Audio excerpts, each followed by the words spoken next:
आंध्र प्रदेश की राजनीति इस वक्त प्रसाद की वजह से गरमाई हुई है और बड़ा गंभीर मामला हो गया है क्योंकि पूरे देश में इसकी चर्चा हो रही है।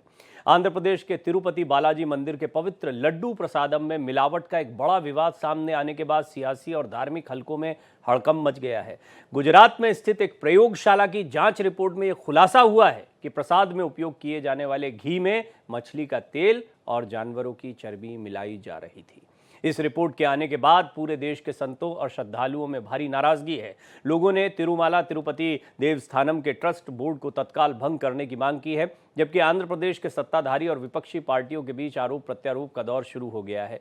बीजेपी समेत सत्तारूढ़ टीडीपी ने इसे धार्मिक आस्थाओं पर चोट बताया है, जबकि जगन मोहन रेड्डी की वाईएसआर कांग्रेस ने इसे राजनीतिक साजिश करार दिया, निंदनीय भी कह रहे हैं वो इसे।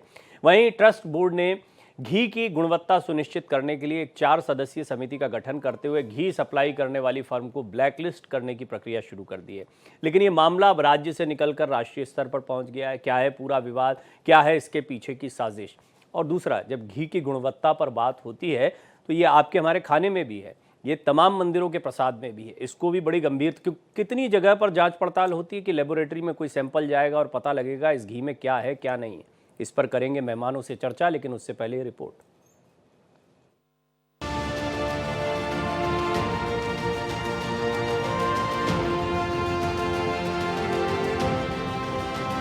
आंध्र प्रदेश के तिरुपति मंदिर में लड्डुओं में मिलावट का एक बड़ा विवाद शुरू हो गया है। राष्ट्रीय डेयरी विकास बोर्ड यानी एडीडीबी के तहत CALF लैब की एक जांच रिपोर्ट में इसका बड़ा खुलासा हुआ है कि विश्व प्रसिद्ध तिरुपति मंदिर के लड्डू बनाने में घटिया सामग्री और पशु चर्बी का इस्तेमाल किया गया है। इसके बाद प्रदेश की राजनीति में भूचाल आ गया है। सत्तारूढ़ टीडीपी ने दावा किया है कि गुजरात स्थित पशुधन प्रयोगशाला ने घी के नमूने में बीफ टल्लू की मौजूदगी की पुष्टि की है। इस खबर के बाद न सिर्फ संतों में आक्रोश देखा गया, बल्कि सियासत की गर्मी अचानक बढ़ गई। आंध्र प्रदेश कांग्रेस अध्यक्ष YS शर्मिला ने सोशल मीडिया प्लेटफॉर्म X पर लिखा, चंद्रबाबू नायडू की ये टिप्पणी कि उन्होंने सीएम के रूप में लड्डू प्रसादम में घी के बजाय पशु तेल का इस्तेमाल किया, तिरुमाला की पवित्रता और प्रतिष्ठा के लिए हानिकारक है। हम सीएम चंद्रबाबू नायडू से मांग करते हैं कि यदि भावनाओं का राजनीतिकरण करने का आपका कोई इरादा नहीं है तो तुरंत एक उच्च स्तरीय समिति का गठन करें या फिर CBI से जाँच कराएं। जबकि कांग्रेस नेता पवन खेड़ा ने कहा कि मामले की जांच कराकर फास्ट ट्रैक कोर्ट के जरिए दोषियों को सजा देना चाहिए, लेकिन बीजेपी इस पर सियासत करना चाहती है। YSRCP की सरकार का पूरा समर्थन भारतीय जनता पार्टी की केंद्र की सरकार को रहा जब तक वो वहां सरकार में थे। सिर्फ एक लैब टेस्ट की रिपोर्ट निकालकर हम सबके मन को इतना व्यथित करने, नई नई थ्योरीज सोशल मीडिया पे चल रही हैं, उससे किसको लाभ है? जो दोषी है उसको कड़ी से कड़ी और तुरंत सजा मिलनी चाहिए। इसको फास्ट ट्रैक पे आपको इसकी जांच करनी पड़ेगी, करनी चाहिए, क्योंकि करोड़ों लोगों का, हम सबकी आस्था का इसमें सवाल है और पूरे विश्व में, ऐसा नहीं कि सिर्फ भारत में है। भगवान तिरुपति के उपासक पूरे विश्व में है। इस मामले में बीजेपी नेता गिरिराज सिंह ने कहा कि इसकी CBI जांच होनी चाहिए। ये हिंदू धर्म के खिलाफ घोर अत्याचार है। सिर्फ मिलावट के जरिए ही नहीं, बल्कि इसके लिए अपराधी को फांसी की सजा मिलनी चाहिए, क्योंकि जिस सरकार ने ऐसा किया वो एक विशेष समुदाय की थी। जो लड्डू में चर्बी मिलाने का आया है उसकी CBI से जांच होनी चाहिए। ये हिंदू धर्म के साथ घोर अत्याचार है। केवल इसे मिलावटी का सजा नहीं मिले, बल्कि इसे इस फांसी की सजा मिले, हैंगिंग हो जिसने भी किया है, क्योंकि ये जिस सरकार ने की थी वो एक खास कम्युनिटी से बिलोंग करता है। आपको बता दें कि इस साल जून में तिरुपति बालाजी मंदिर के प्रसाद में घी की मिलावट के आरोप सामने आए थे। आंध्र प्रदेश के मुख्यमंत्री चंद्रबाबू नायडू ने कहा था कि पिछली जगन मोहन रेड्डी सरकार के कार्यकाल में मंदिर में मिलावटी घी का इस्तेमाल हो रहा था। जांच में पाया गया कि प्रसाद में लड्डू बनाने के लिए इस्तेमाल किए गए घी में सोयाबीन, मछली का तेल, जानवरों की चर्बी का मिश्रण किया गया था। इस रिपोर्ट से हिंदू समुदाय की आस्था को गहरा झटका लगा है। साथ ही इस मुद्दे ने टीडीपी और YSRCP के बीच राजनीतिक संघर्ष को और गहरा दिया है। Bureau report, Bharat express. तो कई मेहमान इस मुद्दे पर बातचीत करने के लिए मेरे साथ जुड़ेंगे। सबसे पहले आचार्य मदन जी, जो कि अध्यक्ष हैं विश्व हिंदू पीठ, उनसे मैं बातचीत करता हूं। महामंडलेश्वर स्वामी विश्व हिंदू पीठ के वो हैं। आचार्य जी, मुझे सबसे पहले तो ये बताएं कि हिंदू धर्म की आस्था पर चोट की एक बात कही जा रही, पहले तो यही समझते हैं कि प्रसाद में अगर कुछ मिलाकर किसी धर्म को क्या खतरे में डाला जा सकता है। थोड़ा सा, क्योंकि आप धर्म के जानकार हैं, आप इस पर बड़ी गंभीरता से बात रखते हैं, तो क्योंकि कई लोगों की आस्था पर चोट लगी है, इसमें कोई दो राय नहीं कि लोग चौंक गए जब इस तरह की खबरें आती हैं। कई बार ये भी कहा जाता है कि राजनीति से प्रेरित है, अचानक से एक मंदिर के प्रसाद की जांच होती है, लेबोरेटरी की जब रिपोर्ट आती है उसको मुख्यमंत्री सार्वजनिक करते हैं, आरोप प्रत्यारोप का दौर शुरू होता है। लेकिन धर्म पर इस तरह के मिलावटी प्रसाद से किस तरह का खतरा हो सकता है? देखिए, जब से ये समाचार सोशल मीडिया में और आपके माध्यम से पता लग रहा है, तब से मन बड़ा व्यथित है, और मन व्यथित ही नहीं, आक्रोशित भी है। प्रसाद, भगवान का प्रसाद का मतलब है कि भगवान स्वयं, हम भगवान का ग्रहण कर रहे हैं, भगवान की कृपा को हम प्राप्त कर रहे हैं। अगर उसमें मिलावट है, अगर उसमें विष तुल्य पदार्थों का सम्मिश्रण कर कर वो विष हमारे भीतर अगर डालने का प्रयास है, तो इसका मतलब आपकी आत्मा को चोट पहुंचाई है। जिसने भी ये कुकृत्य किया है, आत्मा को चोट पहुंचाई है उन्होंने, क्योंकि आस्था का विषय सदैव आत्मा का और परमात्मा के बीच का रहता है। अब उस संबंध में अगर कोई मिलावट हो, कोई विष तुल्य चीजें पदार्थ मिला दी जाए, और वो भी जो बिल्कुल त्याज्य चीजें हैं, जिनको बिल्कुल अभक्ष्य माना गया है, सुअर की चर्बी और बीफ और पता नहीं कुत्ते का और क्या क्या चीजें उन्होंने मिलवा दिए, मछली मिला दिया है। ये केवल 324 रुपए किलो के सस्ते तेल के चक्कर में नहीं वाला मामला नहीं है। ये कहीं ना कहीं पूरे दक्षिण भारत को, क्योंकि पूरे भारत पूरे विश्व से वहां पर लोग आते हैं। आंध्र प्रदेश, ये तमिलनाडु की कोई कंपनी थी, ये एआर फूड वगैरह, उससे ये लिया गया। तो ये कहीं षड्यंत्र है बहुत बड़ा कि जिससे लोगों का धर्मांतरण किया जाए। पिछले दिनों से आप देखिए कि कई 1-2 साल से कि ज्यादा वहां पर सनातन के विरोध में बयानबाजी हो रही है, सनातन को बहुत क्रिटिसाइज किया जा रहा है, डेंगू बोला जा रहा है, मच्छर बोला जा रहा है, तमाम तरह की चीजों। तो ये भी कहीं इतने बड़े तीर्थ के साथ ये बड़ा विश्वासघात करने का मतलब है कि इसकी व्यापकता को फैलाने चाहते हैं। ये बिल्कुल एक बायो बम की तरह वो काम कर रहे हैं कि वो जहर, गाय की चर्बी, सुअर की चर्बी, मछली का तेल, तमाम जो अत्याज्य वस्तुएं हैं वो डालकर ये हिंदुओं की भावना और उनकी आत्मा का कुठाराघात कर रहे हैं। ये धर्म के बिल्कुल बर्दाश्त से बाहर है। हाँ, ये बात ठीक है आपकी, और ये भावनाएं आहत करने वाला भी है। थोड़ा सा हम इसको तथ्यात्मक रूप से रखते हैं कि जैसे घी जो इस्तेमाल किया जा रहा था उसमें कुछ चीज़ें पाई गई हैं, और ये आमतौर पर घरों में भी इस्तेमाल हो रहा है। मतलब वो जो क्वालिटी ऑफ घी है उस पर प्रश्न चिन्ह खड़े हुए हैं, उसका इस्तेमाल यहाँ किया गया। अब वो डेलिबरेटली है नहीं है, ये भी एक शोध का विषय, सीबीआई जांच तक की मांग की जा रही है, जैसा गिरिराज सिंह जी को हम सुन रहे थे। तो वो तो उसके बाद तथ्य साफ होंगे। लेकिन घरों में भी लोग अगर इस तरह की चीज़ें इस्तेमाल कर रहे हैं, ये प्रसाद में भी उसी तरह का घी इस्तेमाल हो रहा, भले ही सस्ता होने की वजह से हो, तो ये एक बड़ा प्रश्न चिन्ह लगता है कि हमें ये जो प्रोडक्ट बाजार में बिक रहे हैं इनकी क्वालिटी पर चिंता करनी चाहिए, या फिर प्रसाद स्पेसिफिक यानी प्रसाद में मिलाया गया इसकी चिंता करनी चाहिए। देखिए, दोनों ही बातों पर चिंता करने की आवश्यकता है। पहले, बहुत वर्षों पहले, एक बटर ऑयल करके भी मदर डेयरी में घी मिला करता था। वो बिल्कुल शुद्ध जो बनाया गया था वो जर्सी गाय से बनाया गया था और बहुत सस्ते में मिलता था। लोग उसको हवन में यूज करने लग गए थे। बाद में जब इसे शोध हुआ और फिर रोका गया कि हवन में इस घी को प्रयोग ना करें, ये वर्णन योग्य नहीं है, इसका त्याग करें, पर वो बटर ऑयल की तरह इसको लोग सेवन कर रहे हैं, इसको घी मान रहे हैं। तो हमारे शरीर में विषाक्त चीजों का प्रवेश कराकर ये शरीर के साथ भी कुठाराघात हो रहा है और आत्मा के साथ भी, भावना के साथ भी, और एक बहुत बड़े धर्म को भी टारगेट किया जा रहा है। प्रसाद की जहां तक बात है कि तिरुपति का जो लड्डू विभाग है वहां इतनी सफाई थी, इतनी स्वच्छता रहती है, इतनी प्योरिटी रहती है, और जो भगवान को जो लगातार भोग चढ़ता है वो देख के जब परिक्रमा करके जब वहां जाते हैं तो बड़ा नतमस्तक करना पड़ता है वहां पे उस स्थान को, कि इतनी पवित्र, इतनी साफ सुथरी। वहां इतने बड़े तीर्थ में ये काम हो रहा है और तिरुपति को साधारण तीर्थ समझ रहे हैं। ये वैकुंठ का समझते स्वर्ग लोक का अवतरण हुआ है। तिरुमाला जो पर्वत श्रृंखला है, करीब 7 बड़ी पहाड़ियों को बताते हैं। यहाँ अभयारण्य है, यहाँ पे झरने हैं, यहाँ पे जापाली का टेम्पल है, हनुमान जी का बहुत बड़ा सिद्ध स्थान है, बगल में वराह अवतार है। तो भगवान विष्णु स्वयं जो वराह अवतार है, भगवान विष्णु का जो अवतार की जो यहाँ है, और यहाँ के जो चमत्कार हैं, पूरे विश्व के सनातन धर्मी आस्थावान लोग अभिभूत रहते हैं और खींचे चले आते हैं। लाखों इनके फॉलोवर्स हैं, करोड़ों फॉलोवर्स हैं, और प्रतिदिन जितनी कमाई कर रहे हैं। क्या शुद्ध घी लेने में, सस्ता घी के चक्कर में क्या किसी कंपनी के साथ ऐसा काम हो सकता है? चाहो तो ये तमाम डेयरियां खरीद सकता है। तिरुपति के पास इतना धन है, भगवान वेंकटेश के पास धन की कमी है, वहां हुंडी में भी बहुत धन चढ़ता है, परंपरा से जो पुजारी परिवार चल रहे हैं, कहीं ना कहीं सरकार में जो राजनीतिक लोग आ गए हैं, और जो परंपरा से, मैं वहां 2 महीने करीब रहा लॉकडाउन के बाद, तो 94 दिन तक वो मंदिर बंद रहा था कि पवित्र है। उसके बाद जब खुला तो भक्तों का अपार पूरा मेला लग गया था। तो वहां ये पता लगा कि पुजारी परिवार के साथ बहुत बड़ा पक्षपात वहां होता है। मैं नाम नहीं लूंगा, 1200 सालों से, यानी 1000-1200 साल का इतिहास है उन पुजारी परिवारों का। उनको ये उपेक्षित करके वहां पर राजनीतिक लोग और षड्यंत्र करके, ताकि उसको टेक ओवर करके अपने तरीके से मनमाने ढंग से उसको चलाया जाए, उसका ये परिणाम है कि पिछली सरकार में इतना बड़ा घोटाला हो गया, जिसकी जांच अभी जुलाई में हुई थी। अब जाके ये मुद्दा सामने आया है, तो बड़े मन के बड़ा व्यथित हो जाता है जब सुन के कि प्रसाद तो हमने भी ग्रहण किया।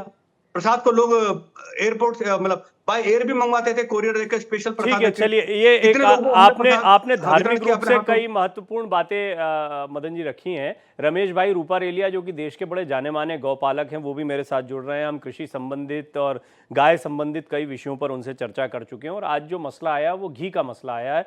रमेश भाई, आपका स्वागत करता हूं। पहले तो फिर ये भी बताइए कि अब ये जो तिरुपति में प्रसाद में घी की क्वालिटी है, उस पर सवाल उठे हैं, और आप तो इसको लेकर एक तरीके से एक पूरा अभियान आपने चला रखा है, देसी गाय को लेकर है, देसी घी को लेकर है। घी की गुणवत्ता चिंता का विषय है, या आपको लगता है कि जैसा मदन जी और कई धर्मगुरु कह रहे हैं कि ये धर्म के ऊपर कुठाराघात है? फिर अगर धर्म पर कुठाराघात है, तो घर घर में जो घी आ रहा है, नकली घी जिसको कह सकते हैं या दूषित घी कह सकते हैं, वो तो पूरे समाज पर एक कुठाराघात है। देखिए, दोनों साइड से बात सही है। एक तो मंदिर जो है वो हमारी सनातन परंपरा और भगवान का स्थान और समग्र सनातनी समाज की आस्था का केंद्र है। जो धर्म में मांस, मदिरा, मछली जिसको माना नहीं जाता, जिसको छूना भी पाप है, उस धर्म के मंदिर में इस प्रकार की चेष्टा करना एक महा अपराध है, जिस लेवल का कर रहे हैं। और दूसरी आपकी बात है कि घर घर में इस प्रकार का घी जा रहा है, तो घी कैसे बनता है वो हम सबको पता है। 30 लीटर दूध से गाय का 1 किलो घी बनता है, भैंस का 20-22 लीटर से 1 किलो बनता है। अब ऐसी स्थिति में वहां हजारों किलो घी यूज किया जाता है, तो वो आता कहां से है, किस प्रकार का मैन्युफैक्चरिंग है, वो 2 नंबर की बात है। लेकिन यहाँ सबसे बड़ा मुद्दा है कि हमारी आस्थाओं से खिलवाड़ किया जाता है। थोड़ा नकली घी के बारे में रमेश भाई बताइए ना, कैसे बनाते हैं, और ये चर्बी, मछली का तेल, इनका इस्तेमाल, क्योंकि आपको तो काफी जानकारी, आपने बड़ा शोध किया है, तो थोड़ा दर्शक भी अवेयर होंगे इससे। देखिए, मेरे से ज्यादा आप लोग जानकार हैं, क्योंकि मैंने कभी नकली घी के बारे में ज्यादा जानकारी नहीं जुटाई है। परंतु आजकल ऐसा सुना जाता है सोशल मीडिया के माध्यम से, वैज्ञानिकों के माध्यम से, कि आजकल घी और दूध ऐसा बनता है कि जिसमें 500 लीटर तेल में 1 बूंद फ्लेवर और केमिकल डाल दे तो पूरा घी में कन्वर्ट हो जाता है। और ऐसे मैं कहूं ऐसा नहीं, ऐसे देश भर में 500 केस पकड़े गए हैं, जिसमें ये जानवरों की चर्बी का घी, तेल का घी, केमिकल, आर्टिफिशियल घी, आर्टिफिशियल दूध, ये सब बनाया जाता है। वो मैं कहूं ऐसा नहीं, ऐसे आपके कई चैनलों के माध्यम से रेड की जाती है डुप्लीकेट घी पे, डुप्लीकेट दूध पे, तो ये सब चल ही रहा है। अब मैं उसमें डीप में इसीलिए नहीं बता सकता कि मैंने वो प्रैक्टिकल काम किया नहीं है, परंतु ये जिस प्रकार से देश भर में चल रहा है, कभी कोई जूस, हिंदू बहुल इलाके में जूस में मूत रहा है, कभी कोई थाली में थूक रहा है, रोटी में थूक रहा है, सब्जी में थूक रहा है, ये सब देश के सनातनी, देश के अंदर सनातनियों के लिए क्या है, इसके ऊपर सरकार को कड़े से कड़े एक्शन लेना चाहिए।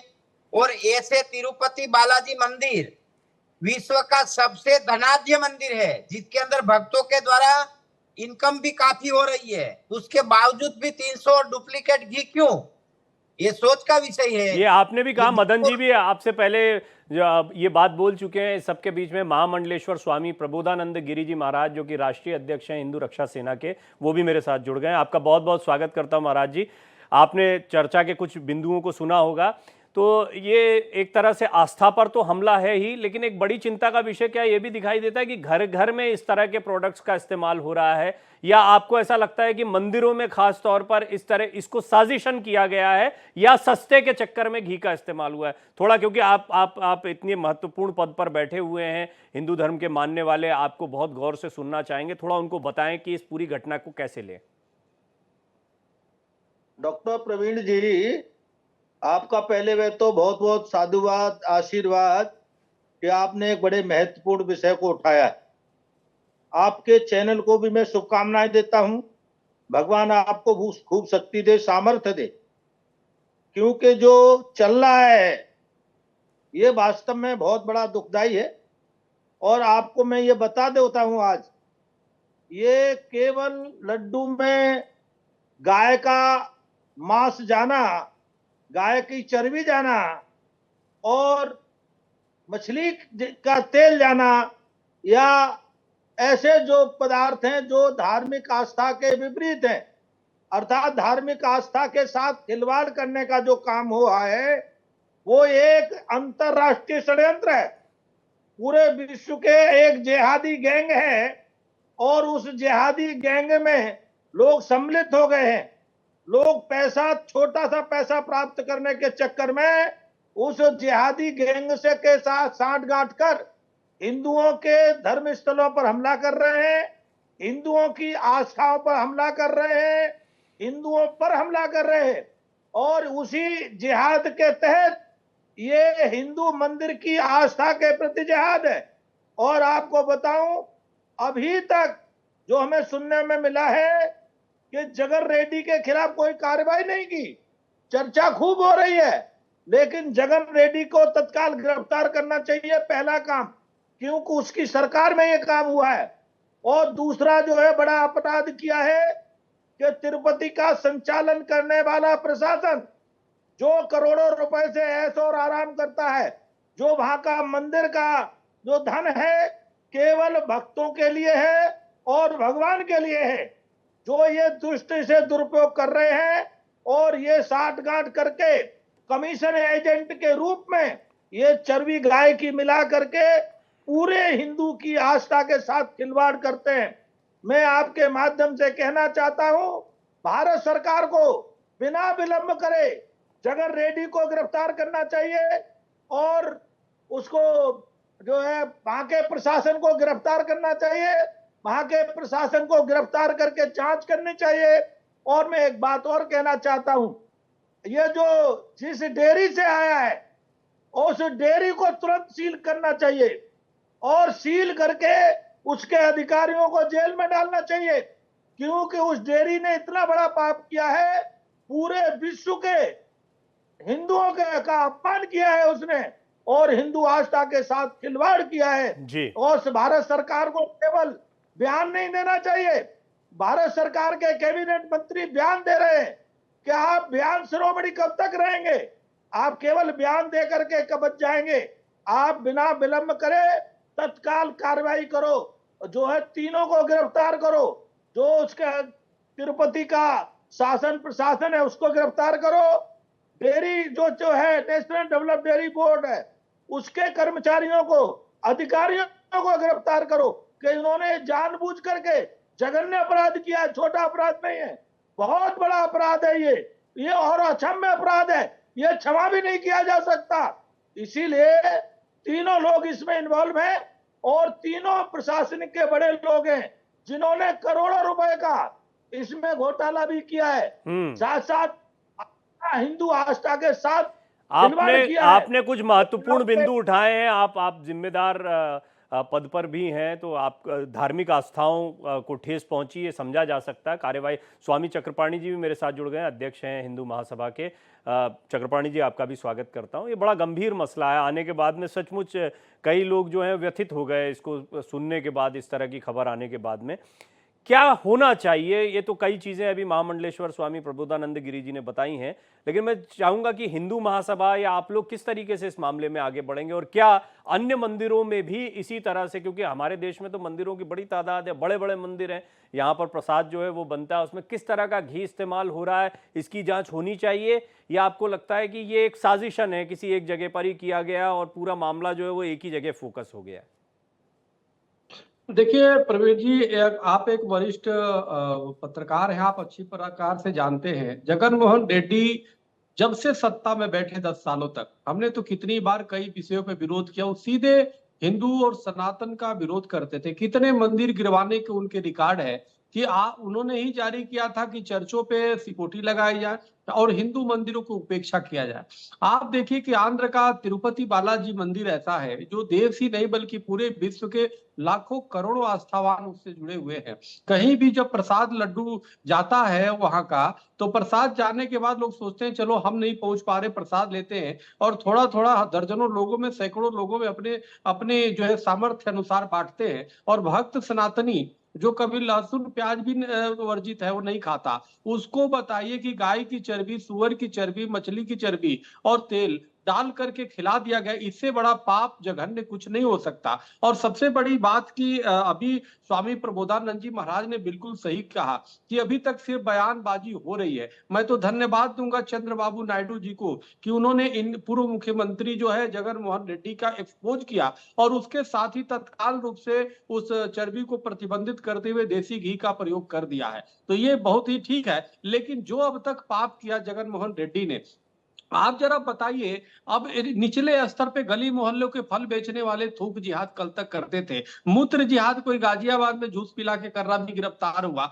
उसी स्तर का एक मुख्यमंत्री पद पे बैठा हुआ क्रिश्चियन जिहादी हम कह सकते हैं उसको, जो इतना धर्मांध हो चुका है कि वो जो है हिंदू सनातनियों को जो है वो चर्बी का वो प्रसाद खिला रहा है, जो परम पवित्र तिरुपति बालाजी के प्रसाद होते हैं। और आप देखो कि ये भी एक उदाहरण होगा, कभी वक्फ बोर्ड में आप किसी हिंदू की कल्पना कर सकते हैं क्या? किसी चर्च के बोर्ड में कर सकते हैं क्या? लेकिन तिरुपति बालाजी के ट्रस्ट से लेके उसके तमाम व्यवसायिक गतिविधियों में दूसरे ऐसे लोगों को शामिल किया गया है जो हिंदू सनातन को मानने वाले नहीं है, जिनके कोई आस्था तिरुपति बालाजी में नहीं है। तो जब आस्था नहीं है प्रवीण जी, तो स्वाभाविक रूप से वो चर्बी और मांस मिलाने का काम करेगा।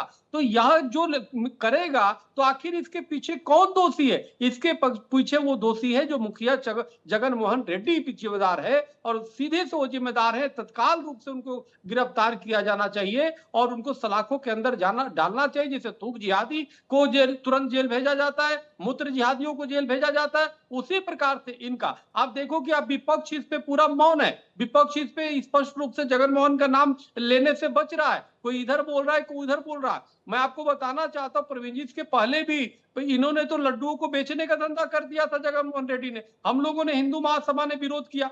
आज हिंदू महासभा ने कई जगह शिकायत दिया इनके खिलाफ। ये हर जगह पूरे देश में FIR होने चाहिए ऐसे लोगों को। कोई भी मंदिर, मेरा तो मानना है, आप देखिए जहां पे इनकम आता है उस मंदिरों को सरकारीकरण हो जाता है, सरकार अपने अधिग्रहित कर लेती है। और जहां पे मंदिर, आश्रम ऐसे लाखों जीर्ण शीर्ण अवस्था में, हमारे गुरुकुलों की कोई व्यवस्था नहीं है, आप देखिए वो जीर्ण शीर्ण अवस्था में, आर्थिक अभाव में दम तोड़ रहा है। आखिर इन पैसों को हमें उन छोटे मंदिरों पे इस्तेमाल करना चाहिए, आश्रमों पे। लेकिन आज मंदिर और आश्रम छोटे विकास नहीं किए जा रहे, बल्कि जो बड़े हैं, जहां पे भक्त चढ़ावा देते हैं, आस्था से देते हैं, उसको अधिग्रहित कर दिया जाता है। तो अधिग्रहण पूरी तरह खत्म सरकार का होना चाहिए। उस पे स्थानीय टीम संतों की और अर्चकों की होनी चाहिए। चाहे कोई भी मंदिर हो, आश्रम हो, ट्रस्ट हो। जब मस्जिद में नहीं हो सकता है सरकारीकरण, क्रिश्चियन की जो चर्च नहीं होता है, तो आखिर मंदिरों पे क्यों कब्जे जमा के बैठ लेते हैं और जबरदस्ती मांस खिला रहे हैं? तो इसलिए निश्चित रूप से इस पे कठोर कार्रवाई होनी चाहिए। तत्काल केंद्र सरकार इसको, देखिए आप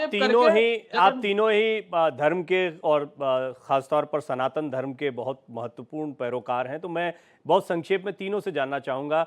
स्वामी प्रबोधानंद जी, पहले आपसे जानना चाहूंगा, आपको लगता है कि ये एक ऐसा समय है जब मंदिरों को लेकर खास तौर पर इस तरह का, चक्रपाणी जी ने आपने कई बातें कही हैं, लेकिन वहाँ का प्रशासन कैसा है, वहाँ प्रसाद किस तरीके से वहाँ की, क्योंकि ये व्यावसायिक केंद्र ज़्यादा बना दिए जाते हैं, टिकट लग रहे हैं, वहाँ पर लड़ाइयाँ हो रही हैं, कौन प्रशासन को संभालेगा, इन चीज़ों की, इन पर थोड़ा सा आप जैसे जिम्मेदार लोगों को भी एक प्रयास शुरू करके, और किए भी होंगे निश्चित तौर पर, लेकिन अब कुछ गंभीरता और दिखाने की जरूरत है।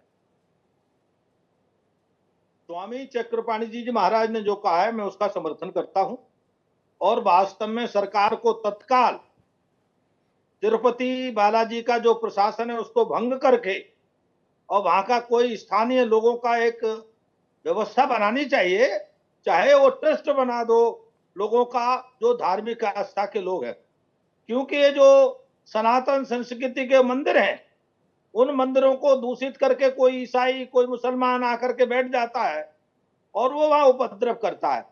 और इतना ही नहीं, मैं आपके माध्यम से एक बात और कहना चाहता हूं, ये पूरे देश में हो रहा है।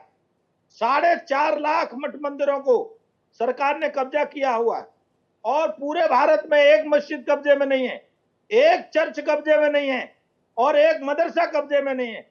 मैं ये बात इसलिए कह रहा हूं, ये बात साबित हो गई है कि मदरसे और मस्जिदें केवल आतंकवाद पैदा करने का काम करती हैं, वहां धार्मिक कोई आस्था का काम नहीं है। ये तय हो गया वहां से जिहादी निकलते हैं, उसके बावजूद भी सरकार उनको अपने हैंडओवर नहीं करती और केवल मंदिरों के साथ अत्याचार करती है, दुर्व्यवहार करती है, मंदिरों की संपत्ति का दुरुपयोग करती है। तो मैं आपके माध्यम से कहूंगा सरकार को तत्काल ऐसी कानून बनाना चाहिए जो हिंदू मठ मंदिरों को सरकार कब्जा नहीं कर सके। और ये जो हिंदू टेम्पल एक्ट का दुरुपयोग करते हैं, ये दुरुपयोग बंद होना चाहिए, हिंदू टेम्पल एक्ट समाप्त होना चाहिए। 4.5 लाख हिंदू मंदिरों को सरकार तत्काल छोड़े और वहां पर जो है अलग उनके गठन कराए, स्थानीय लोगों को उसका सौंपे और ये एक शर्त हो उसमें, केवल हिंदू की आस्था करने वाले ही मंदिर को देखेंगे।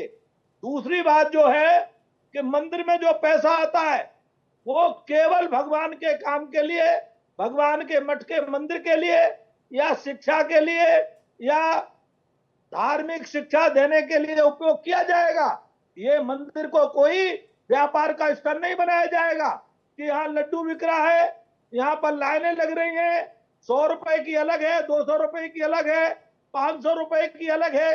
ये जो लाइन है ये टूटनी चाहिए और ये सरकार का वास्तव में मंदिर के साथ दुर्व्यवहार है कि भगवान के लिए भक्त सब एक समान होता है, भगवान के लिए कोई छोटा और बड़ा नहीं होता, भगवान के यहाँ सारे समान हैं जी। इसीलिए मैं आपके द्वारा कहना चाहता हूं कि बिना विलंब करे। तिरुपति मंदिर में प्रसाद विवाद को लेकर सियासत भी गर्म है, जिसको लेकर तमाम तरह की राजनीतिक प्रतिक्रियाएं सामने आ रही हैं। कुछ सियासतदानों ने क्या कुछ कहा है, ये आपको सुनवाते हैं। प्रेजेंट आंध्र प्रदेश के माननीय मुख्यमंत्री जी ने जो बोला है ये बहुत ही गंभीर मामला है, तो इसीलिए इसका पूरा डिटेल्ड इंक्वायरी होना चाहिए। तो डिटेल इंक्वायरी के बाद में जो भी गलती किया है उनको जरूर सजा मिलना चाहिए। वाईएसआरसीपी की तरफ से भी कहा गया कि सैंपल जो लिए गए हैं वो अभी इस सरकार में, मतलब Chandrashekhar. No, I don't want to add anything more. Whatever the Honorable Chief Minister said, that is a very, very matter of very serious concern that needs to be inquired into. Tirupati का मामला में चंद्रबाबू नायडू जी ने जो बोला है एक बहुत बड़ा खुलासा है। मेरा लगता है कि आंध्र प्रदेश में और सरकार ने उसका बारे में जनता को बताया है। इसका बारे में मैं भी थोड़ा अध्ययन कर लेता हूँ, लेकिन जो भी मेरा समक्ष आया है उसको पढ़ने का बाद विश्वास ही नहीं हो रहा है, इतना ही मैं बोल सकता हूँ। ये शुद्ध रूप से आस्था पर आक्रमण और विश्वास के साथ विश्वासघात का केस है और बहुत क्लियर कट केस है। जिस तरह से जानबूझ करके एक बहुत सुनियोजित साजिश और षड्यंत्र के तहत उससे या किसी व्यापारी हितों के ध्यान में रख करके आस्था पर आक्रमण और विश्वास के साथ विश्वासघात हुआ है, उसके जो गुनाहगार हैं उनको सजा मिलनी चाहिए। तिरुपति के साथ पूरे विश्व की आस्था जुड़ी हुई है और तिरुपति बालाजी मंदिर के प्रसाद पोस्ट से, कुरियर के माध्यम से दुनिया के हर कोने में जाता है। और इनके लोगों ने मिलकर एक साजिश के तहत जिस प्रकार से ऑर्डर दिया और जिस प्रकार की मटेरियल को सप्लाई किया गया है, और उस मटेरियल में जो अब निकल रही हैं गड़बड़ियां, यह साफ बताता है कि एक पूरे साजिश के तहत जगन रेड्डी ने और पूरे वाईएसआरसीपी कांग्रेस ने इस साजिश को रचा है, जिससे कि हिंदुओं की आस्था को बदनाम किया जा सके। भारतीय जनता पार्टी को ना बीफ से दिलचस्पी है, ना धर्म से दिलचस्पी है। भारतीय जनता पार्टी देश के लोगों के जज्बात के साथ खिलवाड़ करती है। ये एक बड़ा सबूत है कि बीजेपी की सरकार के अंदर, भारत सरकार बीजेपी की है, वहाँ की सरकार भारतीय जनता पार्टी के साथ मिली हुई है। इसके बावजूद अगर बीफ की चर्बी ऐसे पवित्र जगह पर मिला के लड्डू बनाए जा रहे हैं, मैं कहूँगा मुख्यमंत्री को इस्तीफा देना चाहिए। ये तो करोड़ों लोगों की आस्था का सवाल है, आप तो उनकी आस्था के साथ खिलवाड़ कर रहे हैं। मामला तो बहुत गंभीर है अगर ऐसा है, क्योंकि जो आप बता रहे हैं कि किस तरह के पदार्थों की वहाँ मिलावट मिली है, ये तो किसी भी हालत में मतलब मंदिर जैसा पवित्र स्थान और प्रसाद जैसे पवित्र चीज तो छोड़ दीजिए, सामान्य भी नहीं मिलना चाहिए। और ये कैसे पता चला, क्या पता चला, बाय चांस हुआ, क्या हुआ, ये तो मैं जानकारी नहीं जानता हूँ। लेकिन मुझे इसमें इतनी आशा है कि सरकार को इस चीज़ को और गंभीरता से इन्वेस्टिगेट करना चाहिए। शायद 2-3 और लैब से टेस्ट करवाएं, पता करें ये कहाँ से आता है। अगर वो आप बता रहे हैं कि शायद घी या तेल के पदार्थ जो मिलते होंगे, मुझे ठीक से टेक्निकल नहीं मालूम, उनकी मिलावट से ही कुछ आता होगा, वो कहाँ से आ रहे हैं। तमाम राजनीतिक प्रतिक्रियाएं हैं और यहाँ पर पैनल पर भी कई गणमान्य लोग मेरे साथ मौजूद हैं, उन्होंने भी अपनी बातों को रखा है। अब यहाँ पर ओवरऑल मंदिरों को लेकर एक चर्चा आई थी कि मंदिरों की जो व्यवस्था है, मंदिरों को जैसे सरकार ने एक्वायर किया, अन्य धर्म स्थलों को नहीं किया गया, उसको लेकर एक बड़े अभियान की बात भी कही जा रही थी। इसको थोड़ा और समझते हैं। स्वामी चक्रपाणी जी महाराज, अध्यक्ष हिंदू महासभा, आचार्य मदन जी, अध्यक्ष विश्व हिंदू पीठ, और महामंडलेश्वर स्वामी प्रबोधानंद गिरी जी महाराज, राष्ट्रीय अध्यक्ष हिंदू रक्षा सेना, मेरे साथ 3 महत्वपूर्ण मेहमान मौजूद हैं। और मैं चक्रपाणी जी आपसे शुरुआत करना चाहूँगा। उसकी वजह ये भी है कि हिंदू रक्षा सेना, हिंदू महासभा या हिंदू रक्षा सेना जैसे महामंडलेश्वर जी हैं, हम इस तरह के संगठनों को चला रहे हैं सनातन को बचाने के लिए या सनातन की रक्षा करने के लिए, इस तरह के प्रयास होते हैं। अभी हमने देखा है कि उप मुख्यमंत्री पवन कल्याण, जो जाने माने अभिनेता भी हैं और उप मुख्यमंत्री भी हैं, उनकी प्रतिक्रिया अभी हम नहीं सुनवा पाए, लेकिन उन्होंने महत्वपूर्ण बात कही है। उन्होंने कहा एक बोर्ड बनाना चाहिए, सनातन रक्षा बोर्ड, इस तरह का एक बोर्ड बनाने की उन्होंने बात कही है। क्या इसकी कोई आवश्यकता आपको लगती है? और वो भी तब जबकि केंद्र में सरकार है, अभी तो राज्य में भी हो गई है कुछ कड़ी कार्रवाई, जिनकी बात कही महामंडलेश्वर जी ने कि सिर्फ बयान तक सीमित ना रहकर कड़ी कार्रवाइयाँ होनी चाहिए। प्रवीण जी, बिल्कुल महामंडलेश्वर स्वामी प्रबोधानंद जी महाराज बहुत शुरू से लगे हुए हैं, चाहे हमारे आचार्य मदन जी महाराज बैठे हुए हैं, सब लोग अपनी पूरी जीवन में लगाया है हिंदुत्व और सनातन के कार्य में। और निश्चित रूप से जो आपने बोला है, इसके लिए हम लोग 2006 से बहुत प्रयास किए कि केंद्रीय स्तर पे, जैसे अब वक्फ बोर्ड है तो इस हिंदुस्तान में तो वक्फ बोर्ड की कोई आवश्यकता नहीं है, लेकिन कम से कम मंदिर, आश्रम और गुरुकुलों की रक्षा के लिए एक सनातन बोर्ड की बहुत बड़ी आवश्यकता थी। और इसके लिए कई बार पत्र भेजे गए, लेकिन पिछली तो सरकार यूपीए की थी, कांग्रेस की थी, उनको कोई रुचि नहीं रहता था। लेकिन 2014 में बहुत ही विश्वास था कि यह निश्चित रूप से कुछ अब होगा, सनातन की रक्षा होगी, मंदिरों की रक्षा होगी और बोर्ड बनेगा। और इसके लिए भी 2014 से लेके कई पत्र सरकार को दिया गया, लेकिन बहुत दुर्भाग्य की बात है कि पत्र तो जाता है लेकिन कोई उस पर प्रतिक्रिया नहीं आती है। अनेक कानून बन जाते हैं, यहाँ तक कि सर्वोच्च न्यायालय से कोई ऐसे आदेश या SC/ST वाले पे आता है, उसको बदल दिया जाता है, एक दिन में तुरंत ही पलट दिया जाता है। लेकिन जो सनातन धर्म के लिए इस तरह की बोर्ड नहीं बना, और निश्चित रूप से यह दुर्भाग्यपूर्ण है कि नहीं तो इसीलिए हमारे तमाम मंदिर रख रखाव के अभाव में वो है, हमारे कितने आश्रम, हमारे मठ। और आप देखिए कि यह चर्बी वाली मामला ये बहुत छोटा नहीं है। जब अंग्रेजों ने जब देश पे राज किया, जुर्म की इंतहा कर दी, उस समय अंग्रेजों ने जब 1857 की जो क्रांति थी, उसमें जो कारतूस में था यही चर्बी मिलाया गया था, जिसके बाद मंगल पांडे ने अंग्रेजों को सबक सिखाया और अपनी बंदूक की उस गोली को चलाने का काम किया, जिससे पूरा देश दुनिया के अंग्रेज समझ गए कि अब यहाँ पे रहना मुश्किल है, और तब से एक देश में एक राष्ट्रीय एकता जागी। हमें लगता है ये चर्बी निश्चित रूप से हिंदू सनातनियों को एकजुट करने का यह अब अंतिम ये समय है। सबको एकजुट हो जाना चाहिए और अपने वोट के चोट, मंगल पांडे ने तो गोली चलाई, लेकिन हम गोली चलाने की बात नहीं करेंगे। हम चाहेंगे लोकतांत्रिक तरीके से, अहिंसात्मक तरीके से हम अपनी शक्ति की एकजुटता करें, और हम प्रसाद लेने से लेके फूल माला तक भी हम देखें कि ऐसे व्यक्ति से ले जो हमारी भावना को समझता हो, जो हिंदू हो, जो सनातनी हो। ऐसा नहीं कि माला हम ले जाएं चढ़ाने के लिए और उसमें थूक के दे रहा हो, उसमें पेशाब करके दे रहा हो। क्योंकि हमारी यह एक मुख्यमंत्री पद पे बैठ के जब जगनमोहन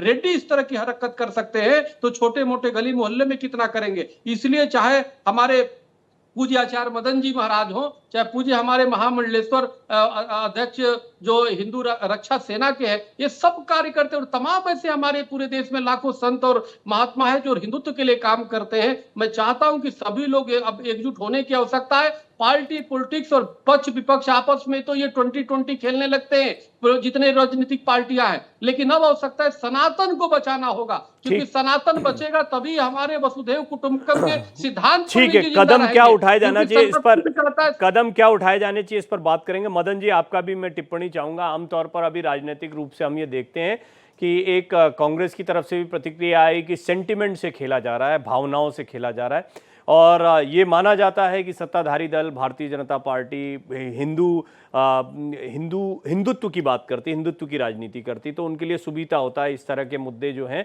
वो उस मुद्दों को उठा सकते हैं। लेकिन सिर्फ बात राजनीति तक सीमित ना होकर मंदिरों को लेकर जो शिकायतें या जो परेशानियां अभी चक्रपाणी जी ने रखी, उससे पहले महामंडलेश्वर जी ने रखी, ये सारी चीज़ें भी, क्योंकि एक लंबा समय हो गया, मैं थोड़ा जानना चाहूँगा खुल के कि इसमें जो अपेक्षाएं हैं वो पूरी क्यों नहीं हो पा रही, और आप संत समाज इतने सारे लोग हैं, ये इसके लिए क्या प्रयास कर रहे हैं, किस तरह का दबाव बना रहे हैं कि सिर्फ राजनीति नहीं, वोटों तक सीमित मत रखिए, इन चीज़ों को भी देखिए। डॉक्टर प्रवीण जी, आपने चर्चा बढ़ाई है इस विषय में। ब्रेक से पहले स्वामी चक्रपाणी जी महाराज ने इस मुद्दे को उठाया था, जिसे बढ़ाया था फिर हमें स्वामी प्रबोधानंद जी ने, फिर आपने अभी सुना स्वामी चक्रपाणी जी को। इन्होंने बहुत बढ़िया तरीके से बात को उठाया है और स्पष्ट किया है कि हमें चाहिए क्या। मैं अभी तिरुपति के संदर्भ से इस बात को लेता हूं कि मंदिरों के अधिग्रहण को लेकर या इसके बोर्ड को लेकर हमें क्या करना चाहिए। पहला, आप इस तिरुपति में जो ये कांड हुआ है, तो कृत्य हुआ है प्रसाद के साथ, प्रसाद, मैंने कहा ना कि प्रसाद हमारे लिए भगवान के समान है, हम उसको इतनी आस्था से ग्रहण करते हैं, भगवान की कृपा प्रसाद हमें मिल रहा है। तो ये प्रसाद जो है, जब कभी परंपरा रही थी, ऐसा माना जाता है कि कोई एक बूढ़ी पुजारी, जब लोग पूजा कर रहे थे तो उस समय क्या प्रसाद चढ़ाया जाए, तो एक बूढ़ी माता आई, उसने लड्डू लेके आई थी, वो लड्डू वहां चढ़ाए गए। जो बाद में प्रसाद ग्रहण किया गया तो उसका स्वाद इतना अद्भुत लगा कि कहाँ देखा कि बुढ़िया गाय। फिर ये माना गया कि माँ लक्ष्मी स्वयं यहाँ पर आकर हमें प्रसाद दिए, और ऐसा मानते हैं कि स्वयं वेंकटेश्वर भगवान ने ही वहां के पुजारियों को प्रसाद बनाने की विधि बताई थी। उस प्रसाद के साथ ये गड़बड़ हुई है, तो इसके लिए कहीं ना कहीं जो षड्यंत्र अभी जैसे अब चर्चा कर रहे हैं, ये राजनीतिक जो इसका अधिग्रहण हुआ है ब्रिटिश टाइम पर, पहले अधिग्रहण हुआ था, पहले नवाबों के टाइम पर भी अधिग्रहण हुआ, अटैक हुए, सोना चांदी लूटे गए। ब्रिटिश टाइम पर 1843 के आसपास की बात है, तब ये हाथीराम स्वामी, बाबा स्वामी हाथीराम जी को यहाँ ये जगह प्रबंध सौंप दी गई थी। उनकी समाधि बनी, बाद में मंदिर बनाया, सेवा की उन्होंने वेंकटेश्वर भगवान की। उसके बाद हाथीराम मठ के पास इसका अधिकार रहा, परंतु अंग्रेज सालाना कम से कम 45-50 लाख रुपए उस जमाने में ये लूट के ले जाते थे। तो वहां पे भी जब प्रेशर बना कि भाई ईसाई होकर तुम अंग्रेज लोग मंदिरों का पैसा खाओगे, ये प्रेशर बनवाया गया उन पर, तो उन्होंने ये छोड़कर फिर एक नया बोर्ड बना दिया गया। इस बोर्ड को रिवाइव करते करते आज ये हालत है कि जो हाथीराम मठ है, उनके पुजारियों को, महंतों को झूठे आरोप लगाकर उनको वहां से बेदखल करने में लगे, उनकी प्रॉपर्टी को कब्जा करने में लगे हुए, और वहां के पुजारियों को उपेक्षित कर रहे हैं। तो इस षड्यंत्र के एक ही जवाब है कि हिंदू मंदिरों का अधिग्रहण अगर सरकार कर रही है, लगातार बनाए रखना चाहती है, तो भारत को हिंदू राष्ट्र घोषित कर दो, अन्यथा मंदिरों से अपना अधिग्रहण वापस ले लो, और हिंदू संतों को, हिंदू धर्माचार्यों को, सारे मठ मंदिर, जैसे प्रबोधानंद महाराज ने कहा करीब 4.5 लाख मठ मंदिर भारत के अंदर हैं, उसमें किस अधिकार से सेकुलर गवर्नमेंट बैठी हुई है? जब आपकी आस्था नहीं है, आप सेकुलरिज्म की बात करते हैं, और फिर आप हिंदू मंदिरों को कैसे टेक ओवर कर रहे हैं? आपको कोई नैतिक अधिकार नहीं है सरकार का। या तो इस भारत को आप हिंदू राष्ट्र घोषित करें, सनातन धर्म को राजकीय धर्म घोषित करें, पाकिस्तान के विभाजन के बाद ये काम हो जाना चाहिए था, पर आपने नहीं, सेकुलरिज्म की और छद्म सेकुलरिज्म की बात करेंगे, हिंदुत्व जिसमें कहीं नहीं है। उस तरीके से ये देश नहीं चलेगा। अब हिंदू जाग गया है, मठ मंदिरों को मुक्त करना होगा, या अन्यथा भारत को हिंदू राज्य घोषित करना पड़ेगा और दूसरा सनातन धर्म को मुख्य प्रधान सनातन धर्म सिद्ध करना पड़ेगा। मैं स्वामी प्रबोधानंद से चर्चा कर चुका हूं पहले कि हरिद्वार के अंदर अगर हम ये कहें कि जैसे मक्का मदीना में गैर मुसलमानों का प्रवेश वर्जित है, इसी प्रकार हमारे जो तीर्थ हैं उन तीर्थ के अंदर अगर गैर हिंदुओं का प्रवेश वर्जित कर दिया तो क्यों ना किया जाए। तो आपने जानकारी दी कि ये हमारा नियम बन चुका है, पहले ये पास हो चुका है कि जो कुंभ क्षेत्र है उसमें कोई गैर सनातनी प्रवेश नहीं कर सकता। परंतु आज ये क्या हो रही है, डेमोग्राफी चेंज हो चुकी है। हरिद्वार के अंदर 35% मुसलमानों की आबादी हो चुकी है। गली गुली में ये सब ये घूमते नजर आ रहे हैं बैठकर, जिनकी आस्था नहीं वो तीर्थ में कर क्या रहे। सवाल ये है, ऐसी तिरुपति बोर्ड में जो कर्मचारी फर्जी तौर पे जो दूसरे धर्म का मिला, गैर हिंदू मिला, तो वहां के पिछले चीफ जस्टिस पे पकड़ के उनको बाहर कर देते थे। और लोग कहते हैं कि इतना बेइज्जत करके क्यों निकाल रहे हैं। उनका ये बेइज्जती नहीं है कि वो व्यक्ति जो इसकी आस्था नहीं है वो तिरुपति बोर्ड में आकर हमें बेइज्जत कर रहा है। यहाँ कर जिसकी आस्था नहीं है वो यहां से पैसा कमा के जा रहा है, इससे बड़ा मजाक क्या होगा। तो इसी तरह से क्रूरता के साथ, कठोरता के साथ इस पर दंडात्मक कार्रवाई करके सरकार को समझना होगा कि या तो मंदिरों से अधिग्रहण छोड़े या भारत को मुख्य धर्म को सनातन धर्म को, जैसे बहुत से देश हैं 57 मुस्लिम देश हैं, उनके राज्य के धर्म शरिया लागू है, इस्लाम को मानते हैं, तो भारत को शर्म किस बात की है, भारत को किस बात की झिझक है। इस बंटवारे के बाद मैं तो कहता हूं कि इस्लाम को शत्रु धर्म घोषित कर वक्फ बोर्ड को खत्म करके मुझे नहीं लगता कि मदन जी और हिंदू धर्म को, मदन जी हम लोगों का धर्म, हालांकि देखिए आज मैं इन सारे विवादों पे नहीं पढ़ना चाहता था, इसलिए आपने देखा कि पैनल जो है वो लगभग एक ही बात बोलने वाले व्यक्तियों का है और हम किसी ऐसे विषय पर ना बात करें जिसका हमारे साथ ना कोई प्रतिनिधि हो, ना उस पर कोई वाद विवाद की गुंजाइश हो। हम सब वो बात कर रहे हैं जो धार्मिक आस्था को ठेस पहुंची है, उस पर हमें जाना है। और ये किसी धर्म को शत्रु धर्म, और ये इससे ज़्यादा महत्वपूर्ण जो अभी बात चल रही थी, महामंडलेश्वर जी मैं चाहूँगा आप भी थोड़ा उस पर प्रकाश डालें। मैंने चक्रपाणी जी से भी इस पर बात की कि एक बोर्ड, सनातन धर्म रक्षा बोर्ड बनाने की बात पवन कल्याण जो उप मुख्यमंत्री हैं, जो अभी हाल ही में बने हैं और काफ़ी उनकी लोकप्रियता है वहाँ पर तमिलनाडु में, वो कह रहे हैं। और वो कह रहे हैं कि ये बड़ा गड़बड़ हो रहा है, जबकि उप मुख्यमंत्री हैं। और आपने ठीक कहा कि उप मुख्यमंत्री को कहना क्या, करना चाहिए, एक्शन लेना चाहिए वहाँ पर। तो ये इस तरह का कोई बोर्ड आपको लगता है बड़े पैमाने पर पूरे देश में बनना चाहिए और इसका कोई फायदा होगा? भारत सरकार की तरफ से सनातन रक्षा बोर्ड बनना बहुत अत्यावश्यक आवश्यक है, क्योंकि इसके बिना अब देश में सनातन की रक्षा पर प्रश्न चिन्ह लग गया है। लेकिन मदन जी आपने काफ़ी सारी बातें बोली, वो भावनात्मक भी है, उनमें से कुछ बातों को मैं मानता हूं कि उसको निकाल देना चाहिए अभी बातचीत से। मैं उसका समर्थन नहीं कर सकता और ना ही किसी को करना चाहिए। देखिए, कोई किसी अन्य धर्म और किसी अन्य धर्म विषयक वो क्या सोचते हैं, क्या है क्या नहीं है, उससे अपने धर्म को आप बाधित करें या आपकी सोच किसी और के सोच की तरह हो, ये कभी भी सनातन की परंपरा नहीं हो सकती। मैं ये जानना चाहता हूँ, इस तरह का कोई बोर्ड जो है वो ऐसे मसलों को हल करने के लिए जो तकनीकी रूप से कई बार परेशानी का सबब बनते हैं, या मंदिरों का प्रशासन किसके पास हो, प्रसाद की व्यवस्था किसके पास हो, पैसे की मारा मारी और वहाँ पर VIP कल्चर, ये सारी इन सारी चीज़ों की व्यवस्था हो, ताकि धर्म ठीक है मानते हैं, वो तो आस्था का विषय, घर में भी मंदिर है, लेकिन इन धार्मिक स्थानों की गरिमा को भी हम बनाकर रखें, इन्हें व्यवसाय का केंद्र न बनने दें, जो कि बने हुए हैं। मैंने बताया ना आपको, ये बाबा स्वामी हाथीराम मठ के महंत के अधीन इस मंदिर की प्रबंध व्यवस्था थी ब्रिटिश पीरियड में। अभी बताइए अभी वर्तमान में क्या होना चाहिए? वो अभी भी बाबा हाथीराम मठ के पास वहाँ जमीन है। मैं ओवरऑल, ये मेरा प्रश्न सिर्फ तिरुपति, अभी स्टेट गवर्नमेंट का बोर्ड भंग कर देना चाहिए। अभी पुनः जो पहले दावेदारी बनती है वो हाथीराम मठ की बनती है। मेरा ये कहना है कि नया बोर्ड बने हिंदुओं का, उससे पहले जो पहले से ही वहां पे काबिज है और परंपरा में रहे, पहली प्राथमिकता उनको मिलनी चाहिए। तो उस पर सरकार को विचार करना चाहिए। और जहां तक रही अन्य जो बड़े तीर्थ हैं उसको लेकर धर्माचार्यों की मीटिंग बुलानी चाहिए, धर्म मंत्रालय बनना चाहिए, बोर्ड बनना चाहिए और उनके अधीन ही उन मंदिरों की प्रबंध व्यवस्था होनी चाहिए। सरकार को बिल्कुल कोई लेना देना नहीं है करोड़ों रुपए कमाने का और वहां से उसको दूसरे कामों में लगाने का। कि पहले बताया गया कि जितनी भी इनकम है वो सनातन धर्म के प्रचार प्रसार के लिए ही रहे, उसके अतिरिक्त उसका पैसा कहीं खर्च ना हो। सरकार सोचे कि हम जन कल्याण करेंगे, वो करेंगे, उसके लिए और फंड है। जो मंदिर में चढ़ा है वो भगवान के लिए चढ़ा है, तो भगवान के ही कीर्तन के लिए, भगवान के ही गुणगान के लिए, भगवान की आस्था को प्रबल करने के लिए, जन सेवा के लिए वो होना चाहिए जो जिनकी आस्था उसमें है। अन्यत्र उसका पैसा नहीं जाना चाहिए। तो इसके लिए तो बहुत तत्काल से काम लेने की जरूरत है, वरना ऐसे जो कांड, विभत्स कांड हुए हैं, आज तक के साथ खिलवाड़ हुआ है, आत्मा पे जो चोट पहुंची है, ये क्रम जारी रहेगा।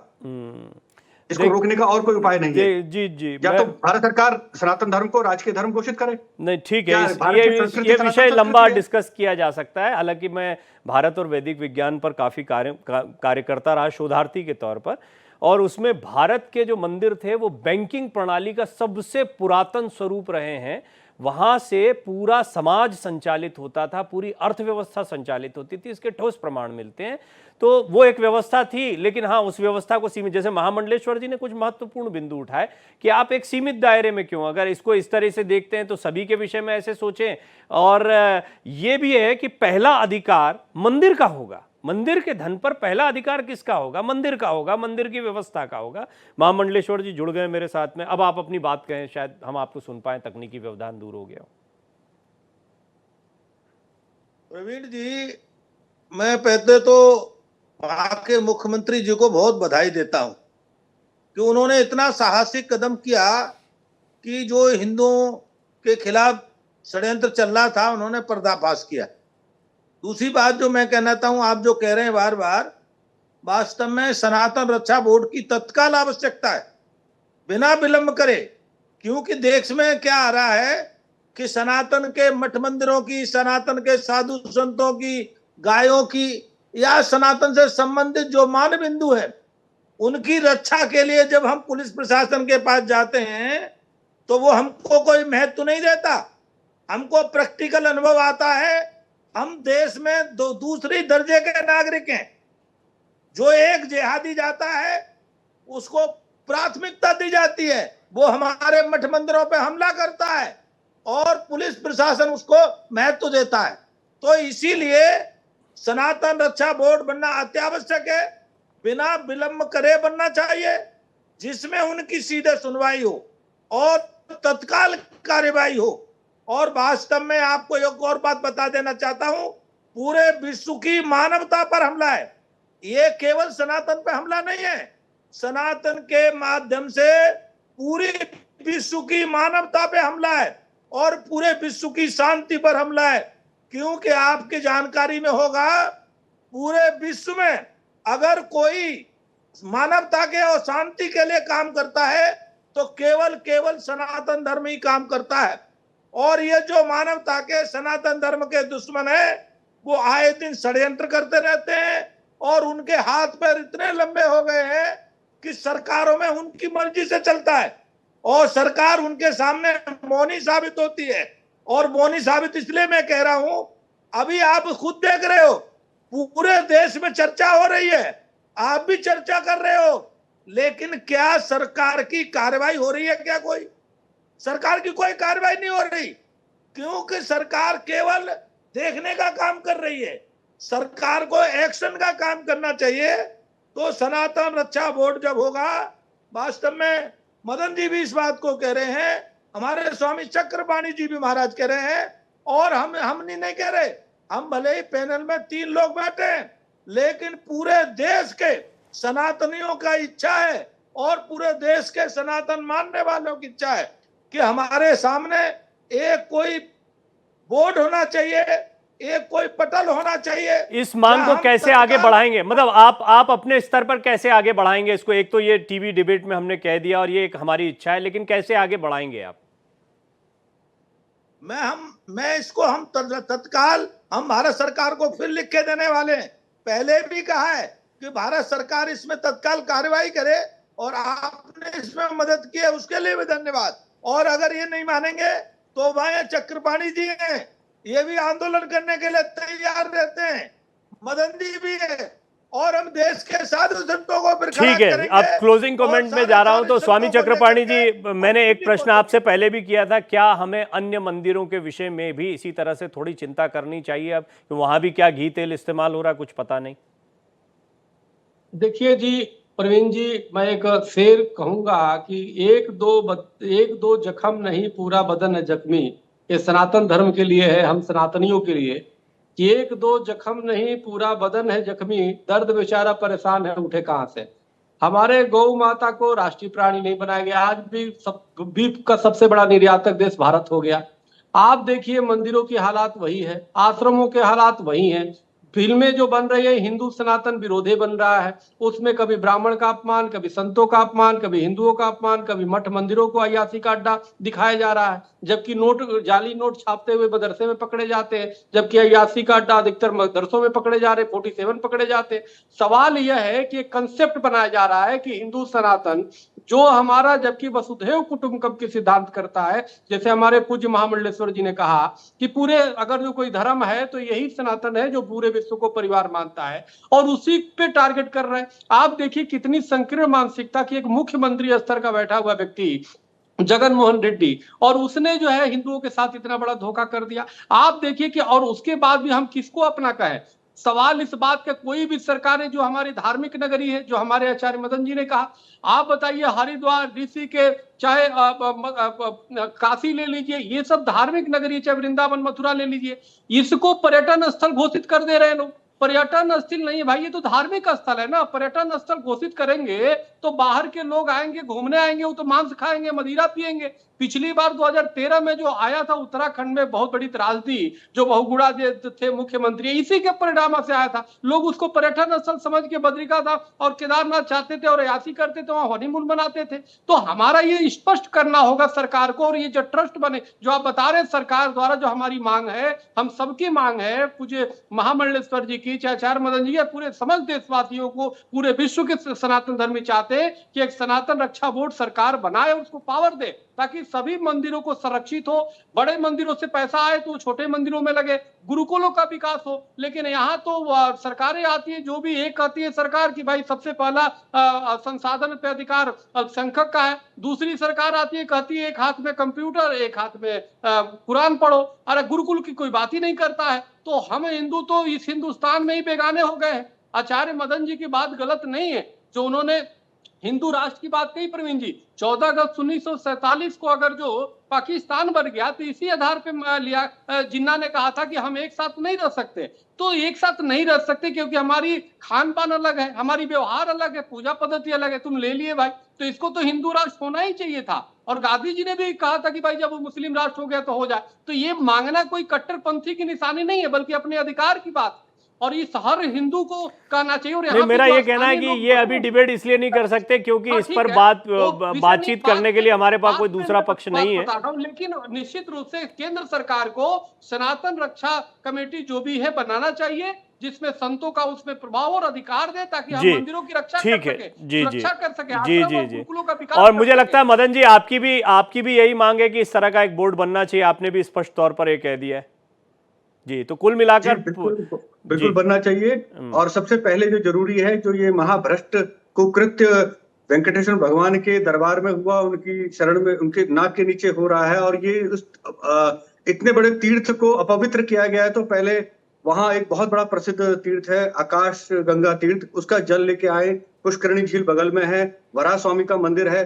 नहीं, ये देखना होगा। देखिए, ये मुद्दा अभी बहुत आगे बढ़ेगा, इसमें राजनीति ही ज्यादा होती है। धार्मिक स्तर पर आप लोगों से विचार विमर्श होता है, नहीं होता है, इस तरह का कोई बोर्ड बनाया जाता है, नहीं बनाया जाता है, सिर्फ बयानबाजी होगी, मामला ठंडा हो जाएगा। ये तो आने वाले दिन में पता लगेगा। लेकिन कंसर्न कितना है ये आप लोगों से पता लगा, और निश्चित तौर पर आप बहुत जिम्मेदार लोग हैं, तो आप इस मुद्दे को आगे बढ़ाएंगे, क्योंकि सनातन के मानने वालों को अगर ठेस पहुंची है तो वो निश्चित तौर पर आप लोगों की तरफ एक उम्मीद की नजर से देखेंगे। आप तीनों का मैं बहुत बहुत धन्यवाद करता हूं। आपने बड़े बहुमूल्य समय निकालकर बहुत महत्वपूर्ण बातें कही।